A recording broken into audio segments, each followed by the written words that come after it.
कहा जाता है कि सिंधियों के सिर से सूरज कभी नहीं डूबता, लेकिन जल्द ही ये सूरज डूबने वाला है, क्योंकि सिंधी समाज में भी धर्मांतरण का जहर घुल चुका है। नमस्कार, आपके साथ मैं हूं लावनी विनीत और आप देख रहे हैं जवाब तो चाहिए। जवाब उन्हें देने का वक्त आ गया है जिन्होंने धर्म की रक्षा के लिए अपना सर्वस्व छोड़ दिया, जिन्होंने महज धर्म की रक्षा के लिए पाकिस्तान छोड़ा, अपने ऐश्वर्य को छोड़ा, अपनी हवेलियां छोड़ी, अपना घर बार व्यवसाय सब कुछ छोड़ा, क्योंकि उद्देश्य एक था, धर्म की रक्षा करना है। लेकिन आज उन्हीं का धर्म संकट में है।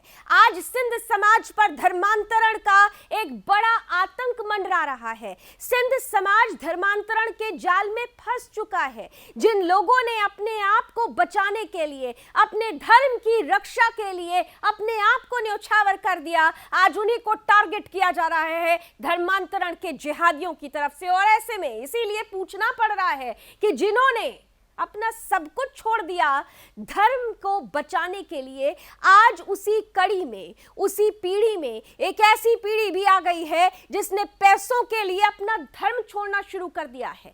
कमी किसकी है? चालाक कौन है? बदमाशी कौन कर रहा है? शैतानियत किसके दिल में भरी हुई है? ये तमाम सवाल आज अगले 40 मिनट में घूमेंगे, जिसका जवाब देने के लिए सिंध समाज से ही आज वो बड़े मेहमान हमारे बीच होंगे जिन्होंने अब जमीन पर, धरातल पर उतरकर सिंध समाज के जनजागरण के लिए काम करना शुरू किया है और बीड़ा उठा लिया है कि सिंध समाज के सिर से सूरज कभी नहीं डूबेगा। आज के विशेष अतिथियों से मैं आपका परिचय कराऊं, उससे पहले आज हम क्यों इस खबर को आपके बीच लेकर आए, इस मुद्दे को आपके बीच लेकर आए हैं, क्यों हमने राजनीतिक मुद्दा चुनने के बजाय आज एक बार फिर से सामाजिक मुद्दा चुना है, ये किस समाज के संरक्षण की बात है, ये तमाम बातें धीरे धीरे पन्ने दर पन्ने खुलेंगी। लेकिन सबसे पहले नजर उस विशेष रिपोर्ट पर जो ये बता रही है, जी हां, ये सच है कि सिंध समाज में अब धर्मांतरण की सेंध लग चुकी है।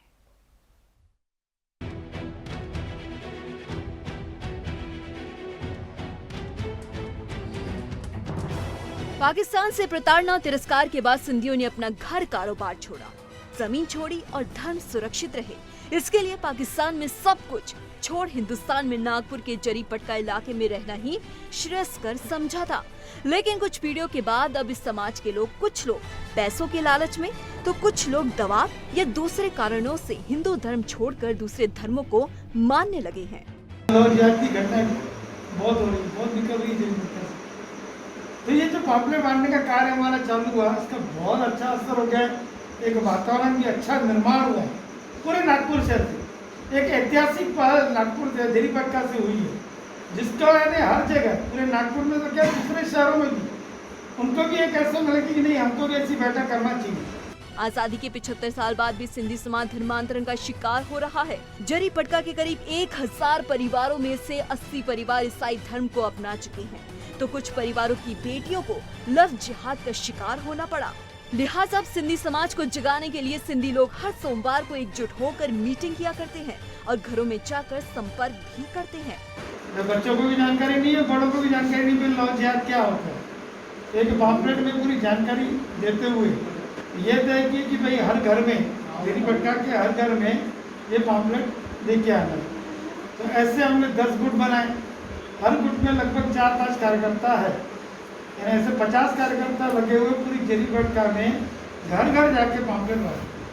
सिंधियों की खासियत रही है कि ये समाज हमेशा व्यापार में आगे रहा है। अब इस समाज की चिंता है कि जिस धर्म को बचाने के लिए उनके पूर्वज अपना सब कुछ छोड़कर यहाँ आए, अब वही धर्म खतरे में पड़ा है। लिहाजा ये समाज खुद को जागृत करने में लगा है ताकि और धर्म परिवर्तन की घटनाएं ना हो सके। नागपुर से स्नेहल जोशी, सुदर्शन न्यूज।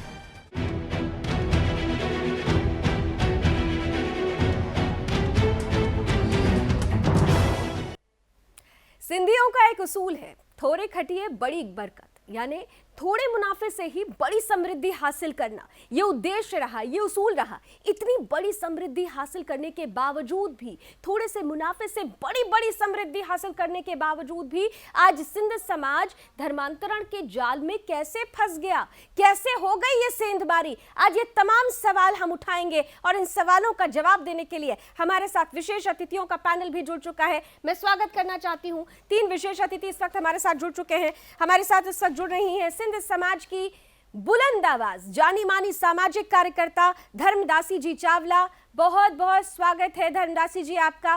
प्रेम से धर्मदासी जी को हम सभी मौसी कहते हैं, क्योंकि खास तौर से, विशेष तौर से सिंधी समाज के लिए धरातल पर उतरकर बड़ा काम किया है धर्मदासी जी ने। हमारे साथ इस वक्त जुड़ रही हैं, सामाजिक कार्यकर्ता हैं और जो इस वक्त अब भी जब हम और आप चर्चा कर रहे हैं उससे पहले भी इस बड़े मुद्दे को लेकर धरातल पर काम कर रही थी, गौरी शर्मा जी हमारे साथ जुड़ चुकी हैं। गौरी जी आपका भी बहुत बहुत स्वागत। और हमारे साथ इस वक्त जाने माने सामाजिक कार्यकर्ता नीरज हिरवानी जी भी जुड़ रहे हैं। नीरज जी आपका भी बहुत बहुत स्वागत। विशेष रूप से उल्लासनगर में जिस तरह से सिंध समाज को धर्मांतरण के जाल में फंसाया जा रहा है, उन जिहादियों के विरुद्ध बुलंद आवाज कर रहे हैं नीरज हिरवानी जी। आप तीनों का बहुत बहुत स्वागत। और मैं सबसे पहले धर्मदासी जी आपके पास आना चाह रही हूं। आपको मेरी आवाज आ रही है? जी हाँ। बड़ा महत्वपूर्ण मुद्दा है आज। सिंध समाज, वो सिंधी जिन्होंने अपनी धर्म की रक्षा के लिए, धर्म रक्षण के लिए सब कुछ त्याग दिया, अपना ऐश्वर्य त्याग दिया, घर बार त्याग दिया, व्यवसाय छोड़ दिया, वो मीठी यादें छोड़ दी, सिर्फ इसलिए क्योंकि धर्म बचाना था। लेकिन आज तो धर्म नहीं बच रहा है। आज उसी धर्म में एक बड़ी सेंधमारी हो रही है धर्मांतरण के जिहादियों की तरफ से। आप देखिए, आपने अच्छा विवरण दिया कि कैसे हमारा समाज, सिंधी समाज, वो अपनी जो जिंदगी भर की पूंजी थी, उनकी संस्कृति थी, उनकी यादें थी, उनके बड़ों की पावन भूमि थी, वो शिवालय थे, वो सिंधु नदी थी, तो कैसे छोड़ के आए अपना सब कुछ अपने सिर्फ धर्म के बचाने के लिए। अगर हम मुस्लिम हो जाते हमारे माता पिता तो फिर कोई बात ही नहीं थी। लेकिन मुझे बहुत अफसोस है कि अभी मैं जरीपट का जो पूरी सिंधी एरिया है, वहां पे मैं सुनती हूँ कि 2-2 दिन का शिविर लगाते हैं ये क्रिश्चियन ईसाई लोग, और इनको हिंदू से इनको ईसाई बना दिया है। तो ये बहुत दुख का विषय है। पर एक उनकी खूबी मैं आपको बताना चाहती हूँ, वो बार बार प्रयास करते हैं हिंदुओं के पास आके उनको क्रिश्चियन कैसे बनाया जाए। इसका मुझे भी अनुभव है, ये 4 बार प्रयास मेरे साथ भी हो चुका है क्रिश्चियन बनाने का। तो वो अगर हमारे मूल धर्म सनातन धर्म से हमको छीन कर ईसाई बना सकते हैं, तो ये हमारी ड्यूटी क्यों नहीं बनती कि हम अपने जो भाई हमारे विधर्मी हो रहे हैं तो उनके पास जाकर उनको बार बार समझा के और प्यार से उनको अपने घर में घर वापसी उनकी करवाएं। ये बहुत दुखद है। हम लोग हिंदू लोगों की कई गलतियां हुई है, जो आप देखिए टीवी में आता है कि कई गांव के गांव पूरे ईसाई बन गए हैं। तो हम लोगों में कुछ कमी है, वो हमको अपने देखना चाहिए, अपना ध्यान करना चाहिए कि हम कहाँ गलत पड़े, जो पूरे गांव के गांव ये क्रिश्चियन हो गए हैं। और वो बोलते हैं कि हम बीमारी ठीक, कैसे बीमारी ठीक करेंगे? उनका जो पोप है वेटिकन का, उसके हाथ सेवन करते हैं, उसको पार्किंसन की बीमारी है, तो वो हमारे लोग कैसे ठीक कर सकते हैं? और वो जो इनको अपना माता थी, उनको भारत रत्न दिया था, तो उसने सिर्फ ईसाईकरण किया जी। हाँ, उन्होंने मदर टेरेसा ने कुछ भी नहीं और कुछ भी किया, वो सिर्फ दया का और इसका सेवा का सिर्फ बताया रूप उन्होंने। लेकिन उन्होंने केवल और केवल सिर्फ धर्मांतरण का काम किया है। तो ये हमको भी अपने धर्म पे, जब हम मजबूत नहीं रहेंगे और इधर उधर धर्म निरपेक्षता का बहाना ओढ़ के और सब में अच्छे चोपड़े बनते हैं, और मक्खनबाजी करेंगे तो हमारा धर्म कैसे बचेगा? बिल्कुल, और धर्म नहीं बचेगा तो फिर राष्ट्र कैसे बचेगा, क्योंकि धर्मांतरण का कैसे मतलब ही बचेगा? राष्ट्रांतरण होता है। हम लगातार ये बात कहते रहे हैं। मैं आपको पूरे कार्यक्रम के दौरान धर्मदासी जी मौसी ही कहूंगी, क्योंकि आप इस नाम से जानी जाती हैं। मैं आपके पास आती हूँ क्योंकि गौरी जी भी हमारे साथ हैं और नीरज जी भी हमारे साथ है। गौरी जी, आपके पास आते हुए देखिए, ये मुद्दा छोटा मुद्दा नहीं है। जब कभी भी हम ऐसे मुद्दों पर आते हैं तो बहुत लोग हमारे से पूछते हैं कि इतने सारे पॉलिटिकल मुद्दों के बीच में, इतने सारे राजनीतिक मुद्दों के बीच में आपको हर बार ऐसे मुद्दे क्यों मिलते हैं? वो ये जानते ही नहीं हैं कि अगर इस देश की राजनीति है, इस देश का अस्तित्व है, तो इस देश के लोगों से है। लोग ही नहीं बचेंगे तो फिर देश कहां होगा?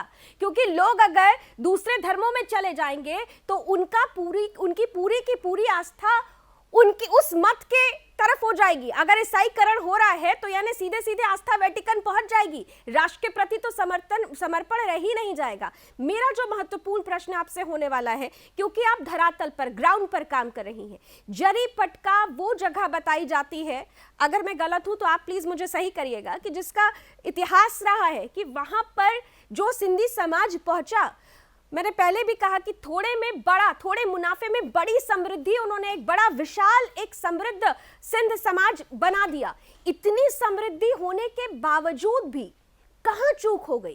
कैसे ये ईसाई या फिर दूसरे जिहादी इस सिंध समाज में सेंध पहुंचाने में आसानी से उनको रास्ता मिल गया? वो होल कहां से हो गया? सबसे पहले तो आपको मेरा नमस्कार। मैं सेंध की जो आपने बात की कि सिंधी समाज में ईसाइयत की सेंध कैसे हुई। सिंधी समाज अपने आप में बहुत समृद्ध रहा, लेकिन कहाँ समृद्ध हुआ? वहां से तो लुटपाट, जब वो बाइफरकेशन, विभाजन के बाद जब वो भारत आया तो पूरा लुटपिट कर आया था। यहाँ पर उन्होंने अपने आप को बिल्कुल ग्राउंड से खड़ा किया। ग्राउंड से खड़ा करने के बाद मेहनती समाज है, मेहनती समाज होता है और अपने आप में इनकी खून में ही समृद्धता रहती है, तो वो चीज ऑटोमेटिकली ये खींच लेते हैं। उसमें ये एक गलती समाज से मैं मानूंगी कि थोड़ी सी गलती ये हुई है कि अगर आप अर्थ की तरफ थोड़ा सा ज्यादा झुके, अर्थ की तरफ झुकने से क्या हुआ कि हमारी जो धार्मिक आस्था थी उसकी तरफ ध्यान कम दिया गया। हमारी धार्मिक आस्था पर ध्यान कम हुआ। हमारी आस्था जहां पर कमजोर होती है, उस कमजोरी पर ही इन्होंने अटैक किया। ईसाइयत ऐसे नहीं हो रहा है। ईसाइयत के बहुत सारे रीजंस इन्होंने सामने रखे, हर बारीकी इन्होंने हमारी पकड़ी, छोटी छोटी बारीकियां पकड़ी। जैसे देखा कि महिलाएं भी, अब सिंधी समाज की महिलाएं पहले कैसा होता था, घर बार संभालती थी, अभी कैसा हुआ, समृद्ध समाज हुआ तो थोड़ा महिलाओं का भी अपना थोड़ा सा लगने लगा कि हम भी थोड़े पैरों पर खड़े हो जाएं, घर से बाहर निकलें। घर से बाहर निकलने के चक्कर में जो बच्चों को जो शिक्षा देनी थी धर्म की, वो कमतर हो गई। यानी कहना चाहिए कि आज के दौर में जो ग्लैमर की चकाचौंध है, आज की जो आधुनिक भौतिकवादी दुनिया है, उसमें सिंध समाज खोता चला गया और उसका ही बड़ा फायदा उठाया गया है धर्मांतरण के इन षड्यंत्रकारियों, इन जिहादियों की तरफ से। एक छोटा सा ब्रेक लेंगे, ब्रेक के बाद भी महत्वपूर्ण चर्चा जारी रहेगी। चर्चा इसलिए महत्वपूर्ण है क्योंकि उस समाज की बात है जिसने अपना सब कुछ सिर्फ धर्म के लिए छोड़ा था। आज उन्हीं के धर्म पर अगर बड़ा प्रहार होता है तो फिर वार किधर से होना चाहिए और कैसा होना चाहिए, इसे तय करना जरूरी हो जाता है। सिंध समाज में धर्मांतरण की सेंधमारी हो चुकी है, तो अब कैसे बचाना है सिंध समाज को, इसी पर आज हम बड़ी चर्चा कर रहे हैं। तीनों विशेष अतिथि हमारे साथ जुड़े हुए हैं। अब मैं बिना समय गवाए सीधे नीरज जी के पास चलना चाहूंगी। नीरज जी, क्योंकि आप लोग उल्लासनगर में, जिसका इतिहास ये कहा जाता रहा है कि सिंधी हिंदुओं की वजह से ही उल्लासनगर बनाया गया, आज इतनी बड़ी आबादी, इतनी समृद्धि जिसका इतिहास हो, उस समृद्धि प्रतीकात्मक रूप से सिर्फ कहने को अब रह गई है क्योंकि सेंधमारी हो चुकी है। ये सिलसिला शुरू कैसे हुआ? क्योंकि आप लोग ग्राउंड पर काम कर रहे हैं, इसलिए मैं चाहती हूं कि आज आप उदाहरण के तौर पर, बहुत सारे सिंध समाज के दर्शक आज हमारे साथ जुड़े हुए हैं, कैसे ये पूरा खेल शुरू हुआ, किस तरीके से सिंध समाज की बेटियों को या परिवारों को ट्रैप किया जाता है। आपने ग्राउंड पर काम किया है, क्या पाया आपने? नमस्ते करता हूँ और बहुत बड़ा धन्यवाद करता हूँ आपका कि आपने ऐसा बड़ा अभियान चलाया है। सबसे अभी आपने सवाल किया कि ये शुरू कैसे हुआ, तो मैं बताता हूँ। ये समाज जो रहा है वो शून्य से शिखर तक रहा है। शून्य से हम लोगों के बड़े बुजुर्ग यहाँ पे आए, उन्होंने शून्य से शुरू किया।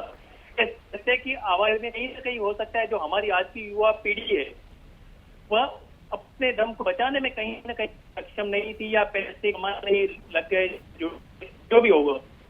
तो सबसे बड़ी बात लोगों ने यहाँ पे देखी है, वो कहीं ना कहीं जो मशीनरीज है या जो भी धर्म है, जो भी कन्वर्ट हो रहे हैं, उनको कहीं ना कहीं जो भी है एक तरीके से, जैसे मैं अपना उदाहरण देता हूँ, कुछ दिन पहले मेरे बेटे की तबीयत ठीक नहीं थी, मैं एक हॉस्पिटल में गया, वहां पे रात को 2-2:30 बजे के करीब कुछ मशीनरी से आए, उन लोगों ने हमको बोला कि आपके बेटे की तबीयत ठीक नहीं है, हम लोग प्रेयर करेंगे, आप हमारे चर्च में आइए, आपका बेटा ठीक हो जाएगा।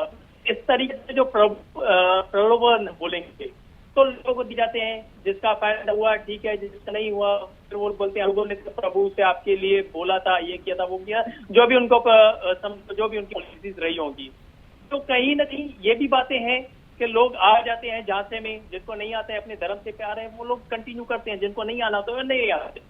लेकिन ये बात हकीकत है कि आज उल्लासनगर में सबसे बड़ा जो धर्मांतरण हो, वो हकीकत है कि आज उल्लासनगर में हो रहा है। लेकिन धीरे धीरे धीरे धीरे जहाँ पे हम लोग ग्राउंड पे काम कर रहे हैं, तो पहले से बहुत उसका परसेंटेज कम है। लामनी जी, नहीं, ये अच्छी बात है कि परसेंटेज कम है, लेकिन इस तीव्रता को, जो इस तीव्रता और इस तीक्ष्णता को बरकरार रखना होगा, क्योंकि यहाँ देखा जाता है कि आप एक वार करते हैं तो उधर से प्रतिवार के लिए दूसरी तैयारियां कर ली जाती हैं। और इसीलिए मौसी आपके पास आ रही हूँ, देखिए क्या होता है, एक तरफ अंधविश्वास है, दूसरी तरफ पैसों का प्रलोभन है। तो तय करना होगा कि अंधविश्वास और पैसों के प्रलोभन से बड़ा धर्म है, ये बात क्यों नहीं समझाई जा रही है? आप लोग तो बड़ा, जब भगवान झूलेलाल को याद करते हैं तो पौराणिक मान्यता है कि उन्होंने भी हिंदू धर्म की रक्षा के लिए ही जन्म लिया था। तो इतना बड़ा धर्म इतिहास, पौराणिक इतिहास होने के बावजूद भी अगर सिंध समाज सिर्फ चंद पैसों के लिए कमजोर पड़ रहा है, तो इसके लिए कौन जिम्मेदार है? कौन सी पीढ़ी जिम्मेदार है? हम ही लोग जिम्मेदार हैं। गलतियां हम में, जो दूसरा कभी हमारे घर में सेंध लगाता है जब हमारे अंदर कुछ गलती होती है। हम अगर धर्म पे पक्के रहे, एक तो ये भी देश की गलती है कि धर्मनिरपेक्ष बना दिया, किससे पूछ के बना दिया? आपातकाल में सारे विपक्ष को, और जिन लोगों को नहीं, जो पसंद नहीं है, उनको सब जेल में डाल दिया और उसमें कागज में लिख दिया धर्मनिरपेक्ष। तो देश धर्मनिरपेक्ष हो गया क्या? तो ये जो कानून है कड़ा होना चाहिए। ऐसे कैसे धर्मांतरण करते हैं? पाकिस्तान में करें भला, बांग्लादेश में करें भला धर्मांतरण, तो हमारा देश क्या धर्मशाला है क्या कि जो भी आएगा वो अपनी मनमानी करेगा और ये करेगा? ये बराबर नहीं है। ये कानून कड़ा होना चाहिए और जो भी धर्म में से विमुख हुए हैं उनके साथ बैठक करके उनको समझौती करके धर्म में वापसी होना चाहिए। और ये मुस्लिम लोग डराते हैं कि भाई धर्म बदलेंगे तो आपको मौत मिलेगी, तो ये बराबर नहीं है। ये कानून बनने चाहिए देश में ऐसे कड़क, तो कोई भी हिंदू को धर्मांतरण नहीं कर सके। लेकिन मौसी, कानून तो बन जाता है, कानून कहा जाता है कानून बन गया। कानून केवल बनने से बात नहीं होगी ना, कानून का इम्प्लीमेंटेशन, लॉ इम्प्लीमेंटेशन हमारे यहाँ बड़ी महत्वपूर्ण मुद्दा हो जाता है। और उस इम्प्लीमेंट करने की जिम्मेदारी जिनके ऊपर होती है, क्या वो अपनी उस जिम्मेदारी को, अपनी रिस्पॉन्सिबिलिटी को निभाते हैं? नहीं निभाते हैं। कहीं भी आप उनसे मांगने जाओ, हेल्प मांगने जाओ, तो बिल्कुल कोई भी हेल्प नहीं करता है। मेरे भी अनुभव जिंदगी में, मैंने भी, आज मैं 73 साल की हो गई हूँ, तो ये अनुभव आप बोल रहे हैं, मुझे भी अनुभव है। वो नहीं दे रहे तो उनके ऊपर भी तो योगी ने कैसा डंडा बजाया है तो सब सीधे हो गए। तो ऐसा होना चाहिए ना पूरे देश में। बताइए, संतों की हत्या हो जाती है, पूरा उनको हड्डियां तोड़ के उनको मार डाला जाता है। ऐसे इतने ईसाई मिशनरी ऐसे सिर पे चढ़ के कूद रहे हैं क्या? और ये पंजाब में ये 10 साल का सोनिया गांधी का राज हुआ है, कांग्रेस का। तो जो सिख लोग इतने अपने धर्म के पक्के होते हैं, अपने गुरु को इतना मानते हैं, तो उधर देखिए, उधर भी ईसाईकरण हो गया है। कितने चर्च खड़े हो गए हैं। तो ये भी तो गलत है ना। तो उसका वजह से पूरे देश में धर्मांतरण हो रहा है और हमारे लोग देखते रह रहे हैं खाली। यानी गलती कहीं ना हमारे अंदर से कहा जा सकता है कि कुछ तो कमियां हैं जिसका फायदा इस तरीके की जिहादी प्रवृत्ति के शैतान उठाते हैं, और कहा जाता है टिट फॉर टैट, जैसे को तैसा। और इसीलिए गौरी जी और नीरज जी भी हमारे साथ हैं। टिट फॉर टैट वाली प्रक्रिया उन्होंने धरातल पर उतरकर अपनानी शुरू कर दी है, लेकिन चुनौतियां क्या क्या आ रही हैं हम दोनों से जानने की कोशिश करेंगे। कहा जाता है कि धर्म की रक्षा के लिए अगर अपने प्राणों की आहुति भी देनी पड़े तो पीछे नहीं हटना चाहिए। हमारे देश के महापुरुष, हमारे विद्वान, हमारे पौराणिक हीरो ये सब बातें कहकर गए हैं, लेकिन क्या ये पंक्ति आज की पीढ़ी को प्रासंगिक लगती है? और अगर ऐसा नहीं है तो इसके पीछे की वजह को क्या खत्म करने का वक्त नहीं आ गया है? और इसीलिए आज हमने ये बड़ा मुद्दा आपके बीच रखा है। ये तो सिर्फ शुरुआत है, हमें इसे अंजाम तक पहुंचाना है। सीधे चलते हैं, गौरी जी आपके पास आ रही हूं, क्योंकि मैंने सुना आप जिस तरीके से आप लोग ग्राउंड पर उतरकर काम करते हैं, जो नई पीढ़ी है, मॉडर्न कल्चर जिसे कहा जाता है, मुझे लगता है कि मॉडर्निज्म का मतलब आज की पीढ़ी बस इतना समझती है कि सोशल मीडिया पर एक्टिव हो जाओ, बहुत सारे फॉलोअर्स हो जाए, नई नई फोटोज हो जाए, कोई तारीफ कर दे, ग्लैमराइज्ड दिखो। उनको इससे मतलब ही नहीं है कि उनका सारा का सारा अस्तित्व उनके रिलीजन पर टिका हुआ है, उनकी सभ्यता पर टिका हुआ है, उनकी कल्चर पर टिका हुआ है। तो जब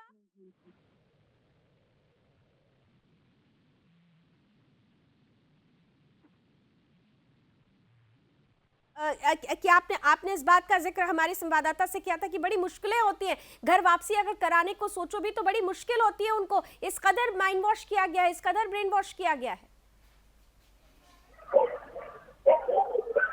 लावणी जी, मैं इसमें एक दो चीजें एक्सप्लेन कर देती हूँ आपके पास जी। दो चीजें कि धर्मांतरण का जो तरीका हो गया है, पहले तो निचले तबके में था, गरीबों में था, जो हमारे आदिवासी समाज में था, ये उच्च तबके जो समृद्धशाली समाज में, उसमें धर्मांतरण की जो सेंध लगी, उसमें एक नया तरीका अपनाया गया है। वो मैं आपको बताना चाहूंगी। वो नया तरीका ये है कि एक समाज के एक ऐसे व्यक्ति को पकड़ा जाता है कि जो थोड़ा सा मानसिकता में या धार्मिक आस्था में कमजोर है या मानसिकता में समाज के प्रति कमजोर है, उस व्यक्ति को पकड़ा जाता है एंड देन उसको ठेका दिया जाता है पूरा कि आपको ये से इतनी 10 लाख, 12 लाख, 15 लाख, 20 लाख का ठेका है, या पूरी आपकी पूरी आर्थिक जो आपका जो आधार है वो हम बना देंगे पूरा, आप सिर्फ ठेका ले लीजिए कि आपको इतने लोग धर्मांतरित करने हैं। ऐसे समाज से ही उठाए जाते हैं लोग, समाज के ही लोग उठाए जाते हैं और एंड देन उनको बड़ा पैसा दिया जाता है। ये पहले ऐसा नहीं था। पहले जो निचले तबके, जो हमारा गरीब समाज था, आदिवासी समाज था, उनका जो धर्मांतरण होता था, उनको 100, 200, 400, 500 पकड़ा दिए जाते थे और फिर उनको धीरे धीरे चर्च में लाया जाता था। यहाँ पर ऐसा बिल्कुल नहीं है समृद्ध समाज के साथ, इवन पंजाबी समाज के साथ भी ये बिल्कुल नहीं है।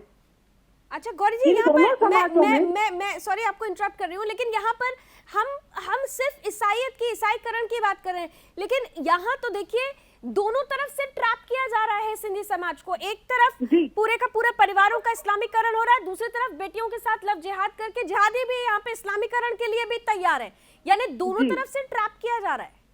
जी, दोनों तरफ से ट्रैप किया जा रहा है। बेटियों को तो खैर, बेटियां तो जिहाद में फंस रही हैं बेटियां, उनकी स्ट्रेटेजी भी बहुत डिफरेंट है। इतना टाइम नहीं है हमारे पास कि मैं आपको उनकी डिफरेंट स्ट्रेटेजी बता सकूं। आपकी संवाददाता को मैंने बहुत ब्रीफ में ये सब चीजें बताई थी, लेकिन अगर जिहाद को एक तरफ फिलहाल रखा जाए, इस्लाम नहीं, लेकिन मैं चाहूंगी कि आप 1 मिनट में जरा वो स्ट्रैटेजी बताएं भी, क्योंकि बहुत सारे अभी सिंधी समाज के अभिभावक सुन रहे होंगे, इसे देख रहे होंगे, they have to aware of this। 1 minute में बता रही हूँ। अलग अलग मानसिकता के तहत पकड़कर, अलग अलग मानव शास्त्र के तहत पकड़कर, पूरी स्टडी करके उसके बाद लड़कियां ट्रैप की जा रही हैं। आजकल नाम बदलने का भी प्रॉब्लम सॉल्व हो गया, नाम लड़के नहीं बदलते हैं। वो मुस्लिम है तो मुस्लिम ही बता रहा है, वो क्या करता है वो वही बता रहा है। लेकिन स्ट्रेटेजी में कैसे है कि यदि घर में माता पिता में फूट है तो लड़की कवर कर लो, कोई लड़की डिवोर्सी है, जल्दी डिवोर्सी हो चुकी है, उसको ट्रैप कर लो, यदि किसी के 2 छोटे छोटे बच्चे हैं, उसकी हस्बैंड से निपट रही है, उसको ट्रैप कर लो, अगर अफेयर टूटा है किसी हिंदू लड़के से तो ट्रैप कर लो। ऐसी एक नहीं सैकड़ों मानसिकताएं सामने आई है जिनके तहत जिहाद पर काम हो रहा है। यानी एक नहीं, जी मैं नीरज जी आपके पास आ रही हूँ, एक नहीं, हजारों ऐसे केसेस, हजारों के, आप तो जिस तरीके से पूरे महाराष्ट्र में ये पूरा पैन इंडिया कार्यक्रम आप कहना चाहिए, महाराष्ट्र से बाहर भी निकल रहा है सिंधी समाज के, केवल महाराष्ट्र, हमने तो एक उदाहरण के तौर पर, क्योंकि आप लोग धरातल पर काम कर रहे हैं इसलिए हमने आज एक घटना सामने रखी है, लेकिन ऐसी अनगिनत घटनाएं पूरे देश में सिंधी समाज के साथ की जा रही हैं। तो नीरज जी, ऐसे में जब चुनौतियां आप लोगों के सामने आई, मैंने सुना कि कई तरीके की धमकियां भी आप लोगों को दी गई, जब आप लोगों ने उतर कर काम करना शुरू किया, घर वापसी के लिए परिवारों से संपर्क करना शुरू किया, तो वो कौन सी बड़ी चुनौती थी, किस तरीके की धमकियां आप लोगों को मिला करती थी?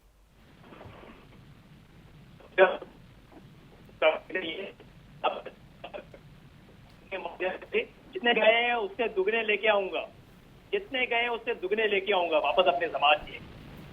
तो ये जो तो बताती हैं, जो चुनौतियां हैं, मतलब वो जो भी मैदान पे तो, लेकिन चुनौतियों से डरना नहीं है, जो डरा रहे हैं उनको डराना है।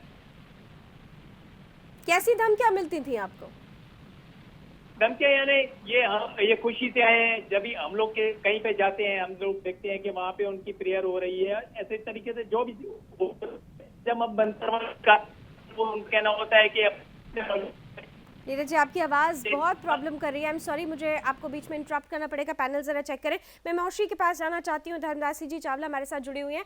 सबसे महत्वपूर्ण बात यह है कि कहते हैं ना कि बूंद बूंद से घड़ा भरता है। जब एक परिवार के साथ धर्मांतरण की प्रक्रिया को पूरा कर दिया गया तो हौसले बुलंद हो गए। एक के बाद दो, दो के बाद चार, चार के बाद आठ, 8 के बाद 20, मतलब रेशियो धीरे धीरे बढ़ता गया। तो जब शुरुआत हुई थी मौशी, तो क्यों नहीं उस शुरुआत में, कहते हैं ना कि अगर शुरुआत में ही किसी चीज को जो गलत हो रहा उसके प्रति आवाज उठाई जाए तो गलत आगे बड़ी तस्वीर के रूप में नहीं उभरता। उस वक्त आपने आवाज उठाई थी, उस वक्त क्या चुनौतियां आई, क्यों ये बड़ी समस्या बनती चली गई?